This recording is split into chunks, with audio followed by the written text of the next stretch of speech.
Ertugrul Ghazi ایک بہادر، نڈر، بے خوف، عقلمند، دلیر، ایماندار اور باروب سپاہی تھے۔ وہ ساری عمر سلجوقی سلطنت کے وفادار رہے۔ سلطان علاء الدین کے بعد اول نے ارطغرل کی خدمات سے متاثر ہو کر ان کو سوغیت اور اس کے نواح میں واقع دوسرے شہر بطور جاگیر عطا کیے اور ساتھ ہی سردار اعلیٰ کا عہدہ بھی دیا۔ اس کے بعد آس پاس کے تمام تر قبائل ان کے ماتحت آ گئے تھے۔ غیر معتبر تاریخی حوالوں سے معلوم ہوتا ہے کہ ارطغرل کا تعلق غزتر قبائل کی شاخ کا قبیلہ سے تھا اور ان کا خاندان بیگ سردار کہلاتا تھا۔ ارطغرل ترک زبان کا لفظ ہے اور دو لفظوں غر اور ارطغرل سے مل کر بنا ہے۔ ارب کے معنی آدمی، سپاہی یا ہیرو کے ہیں، جبکہ طغرل کے معنی عقاب پرندے کے آتے ہیں، جو مضبوط شکاری پرندہ کے طور پر مشہور ہے۔ یوں ارطغرل کے معنی عقابی شخص، عقابی سپاہی یا شکاری ہیرو وغیرہ کے ہوں گے۔ تاریخ کی کتابوں میں ارطغرل کی زندگی کے احوال اور ان کی سرگرمیوں سے متعلق پختہ معلومات نہیں ملتیں، البتہ ان کے بیٹے عثمان اول کے ڈھالے ہوئے سکوں سے تاریخی طور پر ان کے وجود کی تصدیق ہوتی ہے۔ ان سکوں میں عثمان اول نے اپنے والد کا نام ارطغرل نقش کروایا تھا۔ تاریخ دانوں کو ان کے حالات زندگی کے حوالے سے ان لوک کہانیوں پر انحصار کرنا پڑتا ہے جو ان کی وفات کے 100 سال بعد سلطنت عثمانیہ میں مقبول ہوئیں۔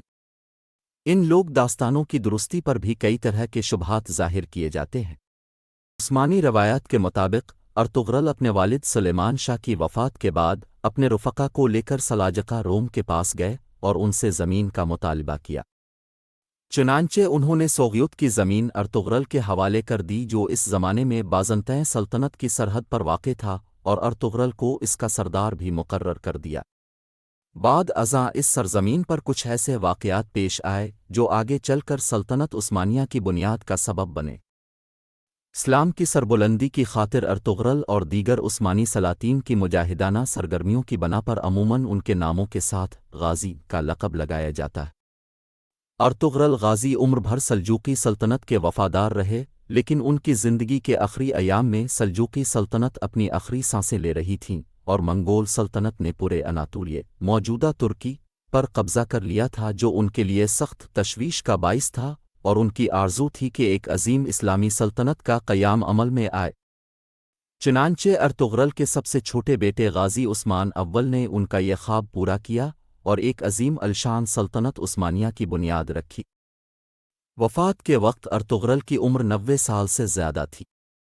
وہ ترکی کے شہر سوغیت میں مدفون ہے۔ ان کی درست تاریخ وفات میں مورخین میں اختلاف ہے۔ مشہور ہے کہ ارطغرل غازی کی وفات کا قبیلے کی سرداری اپنے بیٹے عثمان اول کے سپرد کرنے کے بعد سوغیت شہر میں 1281.128 میں ہوئی۔ بعض دوسرے ذرائع سے پتہ چلتا ہے کہ ان کی وفات 1288 میں ہوئی تھی۔ ارطغرل غازی سے منسوب ایک قبر سوغیت شہر کے باہر واقع ہے، لیکن اس پر کوئی قدیم تحریر موجود نہیں۔ مقبرہ پر موجودہ تحریر کی تاریخ سلطان عبد الحمید ثانی کے سابقہ مقبرے کی بحالی عمل کے وقت کی ہے، جو 1886-1887 کی ہے۔ مقبرہ کی تعمیر کی تاریخ کا تعین نہیں ہے، لیکن یہ 13ویں صدی کے آخر میں موجود تھا۔ اس کو پہلے عثمان اول نے مجرد قبر کے طور پر تعمیر کیا تھا۔ بعد میں سلطان محمد اول کے دور میں اس قبر کو مقبرے میں تبدیل کر دیا گیا۔ مصطفی ثالث کے دور میں دوبارہ تعمیر کیا گیا اور اصل عمارت کی ہیت تبدیل کر دی گئی۔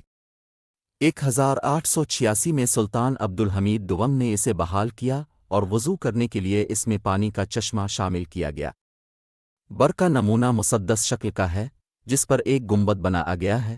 اس کے اندر ارطغرل کا مقبرہ ہے، جس کے دونوں اطراف مستطیل دروازوں سے پہنچا جاتا ہے۔ مقبرے کی دیواریں پتھروں اور اینٹوں کی 2 قطاریں تھیں۔ مزار کے اندر جنوب مغرب اور جنوب مشرقی دیواروں پر کھڑکیاں ہیں۔ مقبرے کو 360 ڈگری پر آن لائن دیکھا جا سکتا ہے۔